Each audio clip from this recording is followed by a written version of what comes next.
Hello friends, कैसे हो आप लोग। आई होप सब अच्छे होंगे। और आज हम फिर एक बार ओलंपियाड का एक पेपर लेके हाजिर हुए हैं। ये है SOF NSO 2024-25 SOF national science olympiad 2024-25 का पेपर है। ये क्लास 7 का पेपर है, सेट बी। ठीक है, और ये अभी 12 नवंबर को ही हुआ है, तो आज मैं इसको अपलोड कर रही हूँ विद एक्सप्लेनेशन।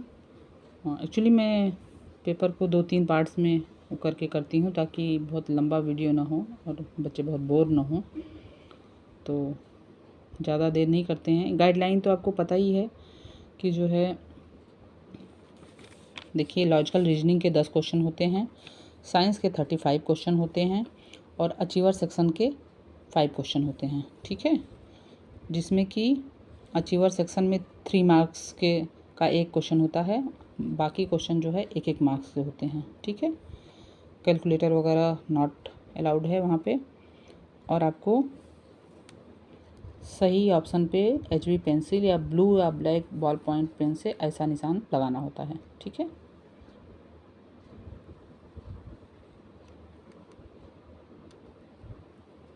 तो चलिए क्वेश्चन शुरू करते हैं। सबसे पहले लॉजिकल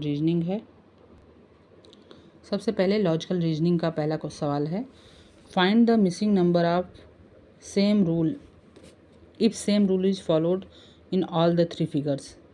ये 3 फिगर दिए हुए हैं, आपको दिख रहा होगा, और इसमें सेम रूल फॉलो हो रहा है। ठीक है, इसमें क्या नंबर है, देखिए 5 है, 13 है, 12 है, यहाँ 8 है, यहाँ मिसिंग नंबर है, ये आपको लाना है, यहाँ 15 है, और ये है 7, 25, 24। अगर आप ध्यान से देखेंगे तो ये जो है पाइथागोरस थ्योरम को फॉलो कर रहा है। 5 का स्क्वायर 25 होता है, 12 का स्क्वायर 144, 25 प्लस 144 169, और 169 का स्क्वायर रूट अगर आप निकालेंगे तो 13 आएगा। ठीक, पाइथागोरस थ्योरम आप जानते होंगे, A square plus B square is equal to C square. याद है या भूल गए आपका?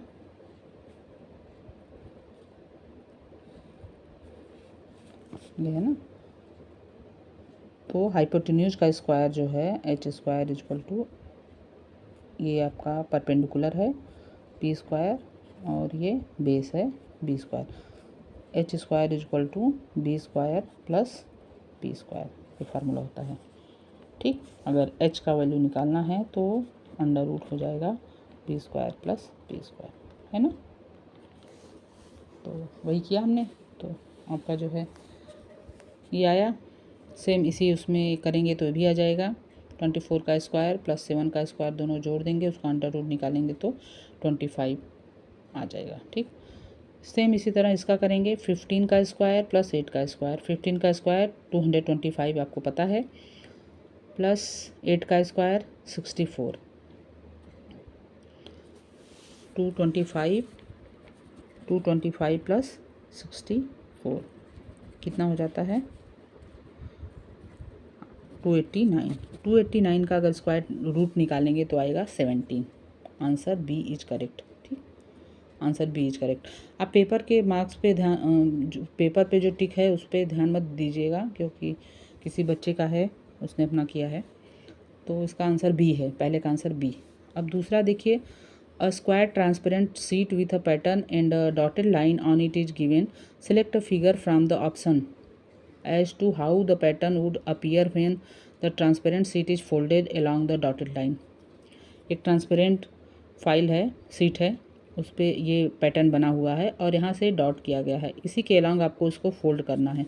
जब आप इसको फोल्ड करेंगे तो कैसा स्ट्रक्चर आएगा, कैसा आपका फिगर आएगा, वो आपको बताना है।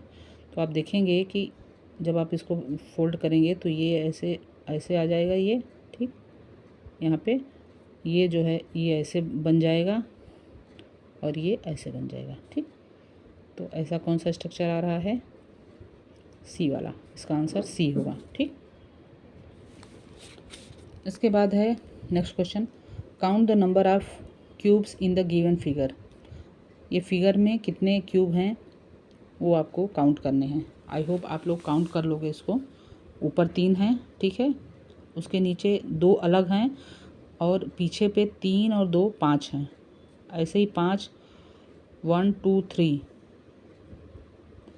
कॉलम में हैं, तो 5 3 जा 15 हो गए। 15 3 18 2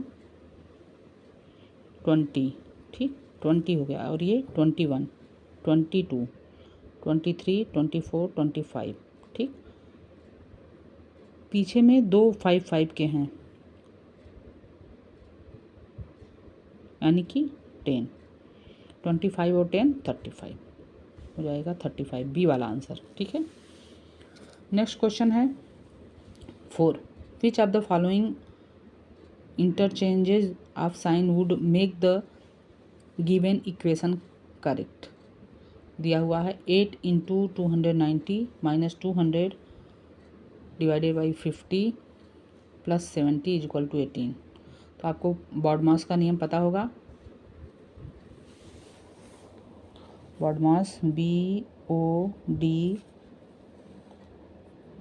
BODMAS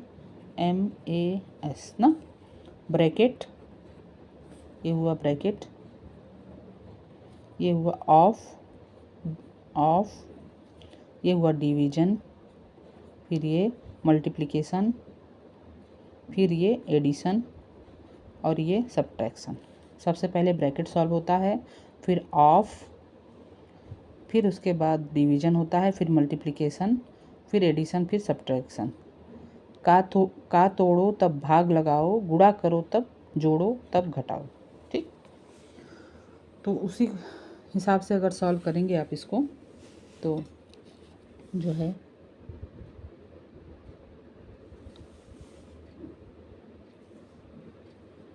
इसका आंसर ए होगा। ये गलत है, ठीक है। पहले आप जो है इसको डिवीजन कर लीजिएगा। ऑफ तो है नहीं, यहाँ पे डिवीजन करेंगे, फिर मल्टीप्लिकेशन करेंगे और तब एडिशन, तब सब्ट्रैक्शन। तो आप प्लस और माइनस का जो है जगह चेंज कर दोगे तो आंसर 18 आएगा, ठीक है। प्लस की जगह माइनस और माइनस की जगह प्लस, ठीक है। उसके बाद आते हैं हम लोग 5वें क्वेश्चन पे। If second Thursday of August 20XX, मतलब ईयर को उसने नहीं बताया है, falls on third day after 5th August 20XX, then 4th Sunday of the same month will be on. Second Thursday of August का सेकेंड थर्सडे है, third day after 5th August, 5 अगस्त के थर्ड डे पे है। 5 अगस्त के बाद third day और जोड़िए, 5 में 3 और जोड़ेंगे, 8 अगस्त, मतलब थर्सडे को 8 अगस्त था, ठीक है। थर्सडे को 8 अगस्त था, इसका मतलब कि नेक्स्ट क्या है, थर्सडे के बाद फ्राइडे, सैटरडे, संडे, 8 9 10 11 ना। आपका है थर्सडे के बाद फ्राइडे को 9 हुआ, फ्राइडे को 9, सैटरडे को 10 और संडे को 11। इस संडे को 11 तारीख पड़ा, ठीक। और ये आपका 11 में से 7 घटाएंगे तो 4 पड़ेगा। 4 अगस्त को फर्स्ट संडे था, 11 अगस्त को सेकेंड संडे, फिर 11/7 18 को थर्ड संडे और 18/7 25 को फोर्थ संडे होगा, ठीक। फोर्थ संडे पूछा है 25 अगस्त, ठीक है, सी वाला आंसर। इसके बाद है which of the following option will complete the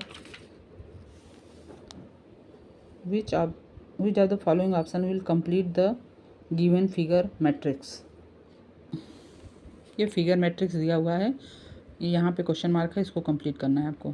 ध्यान से देखिए, यहाँ पे जो है ऐसा स्ट्रक्चर है, फिर ये लाइन स्ट्रक्चर है। इस लाइन को देखेंगे तो इन दोनों को मिक्स करने के बाद ये बनता है, ठीक है। इन दोनों को अगर आपस में मिला देंगे तो ऐसा बनेगा। सेम इसमें फिर ये जोड़ेंगे तो ऐसा बनेगा। तो यहाँ भी मिसिंग वाले में इसमें ये जोड़ेंगे तो आएगा। ऐसा कौन सा स्ट्रक्चर है, इसको कुछ लाइन रोटेट वगैरह नहीं कर रहा है, एज इट इज ऐसे बस जोड़ दिया है। तो ये होगा बी वाला आंसर, 6 का बी। ठीक है, अब नेक्स्ट क्वेश्चन पे आ जाते हैं 7 पे। Arrange the given words in the sequence in which they occur in the dictionary and select the correct option. Dictionary में आप जानते हैं अल्फ़ाबेटिकल होता है। ठीक है, तो पहला अल्फ़ाबेट देखेंगे, पाँच दिए हुए हैं, मैरिज, मर्जर, मैनेज, मार्जिन और मोर्टल। पहला अल्फ़ाबेट सबका एम है। ठीक, तो सेकंड पे जाते हैं, ए जो है किस में है, फर्स्ट में, थर्ड में और फोर्थ में। 3 में ए है, तो उसके बाद नेक्स्ट वाले पे जाते हैं, इसमें आर है पहला, इसमें एन है और इसमें आर है। ठीक है, तो आप देख सकते हैं कि जो है सबसे पहले MAN आता है ना, तो थर्ड वाला सबसे पहले थर्ड, उसके बाद MAR फर्स्ट और फोर्थ दोनों में है, तो उसके बाद वाले पे जाएंगे। आई और जी में पहले कौन आता है, जी, तो थर्ड के बाद फोर्थ, थर्ड के बाद फोर्थ ऑप्शन बी और डी दोनों हैं। ठीक, थर्ड के बाद फोर्थ, फिर उसके बाद फर्स्ट आ जाएगा MARR, उसके बाद 3, 4, 1 बी और डी दोनों में है। उसके बाद देखिए MER है और MOR है, तो पहले ई आता है, ओ से पहले ई आता है, तो 2 आएगा। 3, 4, 1, 2, 5 सही सीक्वेंस होगा, 3, 4, 1, 2, 5 बी वाला ऑप्शन। ठीक, question 8, select the odd one out. इसमें क्या है देखिए, ये वाला पैटर्न सेम है, इसको जो है उल्टा कर दिया गया है। ये यहाँ पे नीचे है इसका और हेड, और इसका हेड यहाँ ऊपर हो गया है। सेम पैटर्न ये भी फॉलो कर रहा है।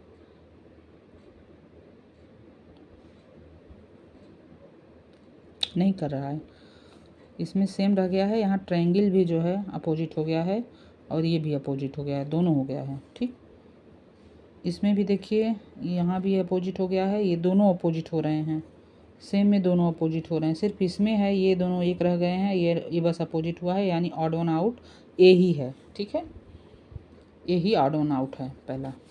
नेक्स्ट क्वेश्चन क्या है, in a family of 6 persons PQRST and U there are only 2 married couples. 2 ही मैरिड कपल हैं। S is the father in law of R who has only 1 child U। P is the uncle of Q। T is the sister in law of P who is unmarried. How is Q related to R। ठीक, तो relation आपको बनाना पड़ेगा, देखते हैं। PQRSTU दिए है ना, इसमें बोला है कि जो है R जो है, S is the father in law of R। S जो है फादर इन लॉ R का है, S। ठीक, S father in law R का है और R का इकलौता बच्चा U है। ठीक है, यहाँ पे P जो है Q का अंकल है और P की सिस्टर इन लॉ है T जो कि अनमैरिड है, यानी कि T जो है P के वाइफ की बहन है। ठीक है, P Q का अंकल है। ठीक है, इसका मतलब कि जो है S जो है फादर इन लॉ है R का, इसका मतलब S जो है P या T इन दोनों में से किसी का तो फादर है S। ठीक है, और R जो है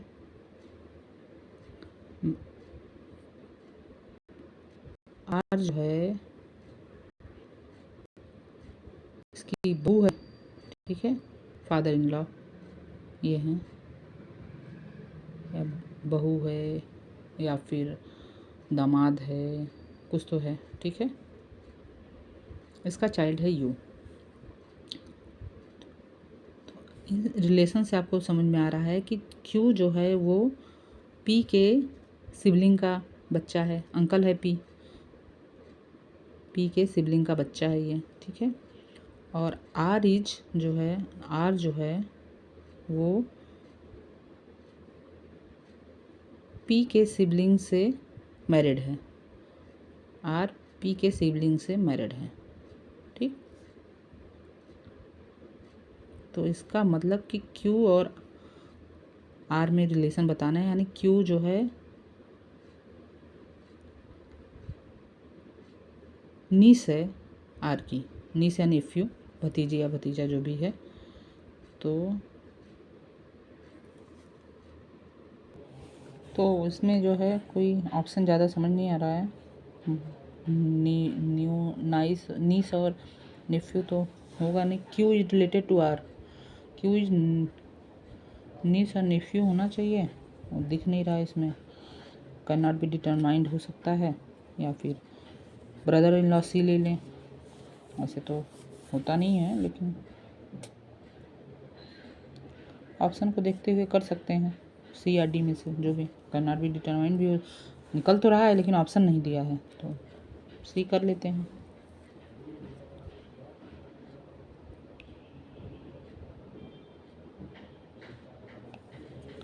study the given Venn diagram carefully and answer the following question. इसमें देखिए ट्रायंगल वाला जो है एम्बिशियस पीपल हैं। ट्रायंगल में क्या क्या आ रहा है, 4, 5, 6, 7, ये एम्बिशियस पीपल हैं। ये जो रेक्टेंगल है ये फीमेल्स हैं। फीमेल्स में कितनी एम्बिशियस फीमेल्स कितनी हो जाएंगी, 6 और 5। ठीक, यहाँ से जा रहा है ये। एशियन पीपल सर्कल वाले हैं, 3, 2, 5, 4, ये एशियन पीपल हैं। फीमेल्स हैं 6, 5, 2, 1। एम्बीबीएस हैं, एम्बिशियस 7, 4, 5, 6। ठीक, which of the following numbers represent the Asian males who are ambitious male. ये फीमेल हो गए, तो जो 6 और 5 तो फीमेल है ना, तो जो बचे 7 और 4 वो जो है मेल हैं। Ambitious people male, ambitious male हैं, और उसमें भी एशियन का मतलब ये सर्कल के अंदर 4, ऑप्शन डी। ठीक है, ऑप्शन डी।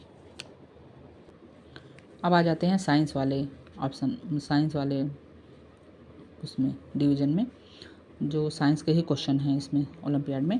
पहला क्वेश्चन है, a student puts an object Y at gap X in a circuit as shown in figure. एक फिगर दिया हुआ है, इस पे एक ऑब्जेक्ट जो है हमने यहाँ पे वाई ऑब्जेक्ट जो है लगा दिया। ठीक है, this result in the rearrangement of the circuit as shown in figure B. इससे जो है ए वाला अरेंजमेंट बी की तरह हो गया। ठीक, तो हमें बताना है which of the following observation is are correct, incorrect बताना है।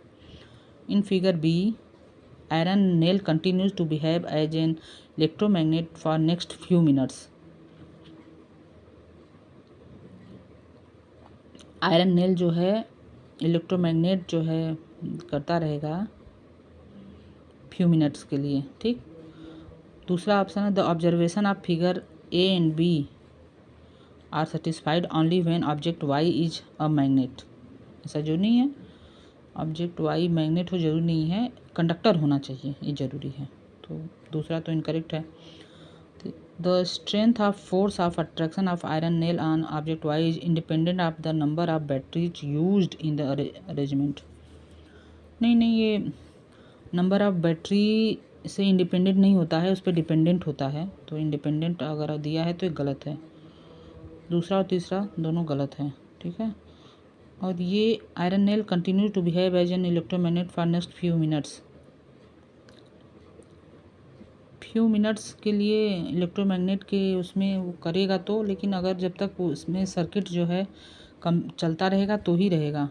ठीक है, अगर सर्किट बंद हुआ, जैसे ही इलेक्ट्रिसिटी सप्लाई बंद हो जाएगी, तो ये इलेक्ट्रोमैग्नेट की तरह बिहेव नहीं करेगा। तो इसका ऑप्शन जो है तीनों गलत होना चाहिए, फर्स्ट सेकेंड थर्ड तीनों ही इनकरेक्ट होने चाहिए। ठीक है, डी। नेक्स्ट है, Pari walks up a stationary escalator in 20 second. If she remains stationary then the escalator takes her up in 30 second. Which one of the following statement is incorrect for the motion of Pari. Pari जो है stationery skeletal पे 20 second में चढ़ जाती है, जबकि जो escalator चल रहा है और वो स्टेशनरी खड़ी है तब वो 30 सेकेंड लगाती है। तो कौन सा स्टेटमेंट इनकरेक्ट है? The speed of Pari on stationary escalator is more than the speed of the moving escalator. Stationary escalator पे जो है वो 20 सेकेंड में चढ़ जा रही है, जबकि मूविंग जो है वो 30 सेकेंड में चढ़ रही है। तो अगर आप करेंगे इसको तो मूविंग एस्केलेटर में कितना टाइम है? 30 सेकेंड, स्टेशनरी पे 20। तो उसका आप रिलेटिव अगर वेलोसिटी निकालेंगे स्पीड तो 30/20 आएगा, 3/2, यानी 1.5 टाइम्स ज़्यादा होगा। तो पहला ही गलत हो गया है। तो ठीक, first is incorrect. 13 question, the melting and boiling point of 3 substances are given in the table. The room temperature is 36 degree Celsius. 36 degree Celsius room temperature दिया हुआ है। इसका एक्स का मेल्टिंग पॉइंट है 20 डिग्री सेल्सियस, बॉइलिंग पॉइंट है 140 degree Celsius. Y का melting है 36 degree Celsius, boiling है 200, और जेड का मेल्टिंग पॉइंट 40 डिग्री सेल्सियस और बॉइलिंग पॉइंट 250 डिग्री सेल्सियस। तो करेक्ट बताना है आपको। Substance x will be in liquid state eight room temperature. X जो है, क्योंकि रूम टेम्परेचर 36 डिग्री सेल्सियस है, तो एक्स जो है मेल्टिंग पॉइंट 20 डिग्री सेल्सियस है इसकी, और बॉइलिंग 140 है, तो ये जो है रूम टेम्परेचर पे लिक्विड ही रहेगा। The solid and liquid state of substances Y coexist at room temperature. 36 degree Celsius पे इसका मेल्टिंग पॉइंट है। The solid and liquid state of substance Y coexist at room temperature. 36 degree Celsius पे ही melting point है, start कर रहा है, तो सॉलिड एंड लिक्विड दोनों स्टेट में रह सकता है। ये भी सही है। Substance Z will be in solid state eight room temperature. Z का मेल्टिंग पॉइंट 40 है और ये 36 डिग्री सेल्सियस रूम टेम्परेचर है, तो ये सॉलिड पे ही रहेगा। सही है। Substance X undergo vaporization at the temperature of 140 degree Celsius. 140 boiling point है, स्टार्ट कर देगा वो वेपराइजेशन। तो ये चारों सही है, 1 2 3 4। ठीक, 1 2 3 4 डी ऑप्शन। ठीक, ये डी वाला सही है। नेक्स्ट है, which one of the following statement is incorrect. Magnet में loss its magnetic property when heated to a very high temperature. Very high temperature पे कोई भी चीज़ गर्म करेंगे तो अपनी प्रॉपर्टी लॉस कर देता है। मैग्नेट भी लॉस कर देगा, क्योंकि इसके अंदर जो अलाइनमेंट होता है वो इधर उधर हो जाएगा। ठीक है। नेक्स्ट है, magnetic force is pulling force only. नहीं, पुश और पुल दोनों होता है। सेम पोल्स को आप ले आओगे मैग्नेट के पास में तो वो रिपेल करते हैं, तो जो है रिपल्सन भी इसका वो होता है। और repulsion is the surest test of magnetism. ये एकदम सही सेंटेंस है, रिपल्सन ही श्योरेस्ट टेस्ट होता है मैग्नेटिज्म का।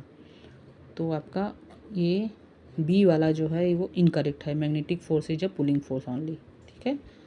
तो आई होप आपने इतना अपना एंजॉय किया होगा सेशन, अपने आंसर भी मैच किए होंगे। उसके बाद हम मिलते हैं नेक्स्ट वीडियो में, तब तक आप इसको मिलाते रहिए और नेक्स्ट वीडियो हम जल्दी लेके आएंगे। आप अगर चैनल पे नए आए हैं तो चैनल को सब्सक्राइब कर लीजिएगा और अपने दोस्तों को भी शेयर कर सकते हैं।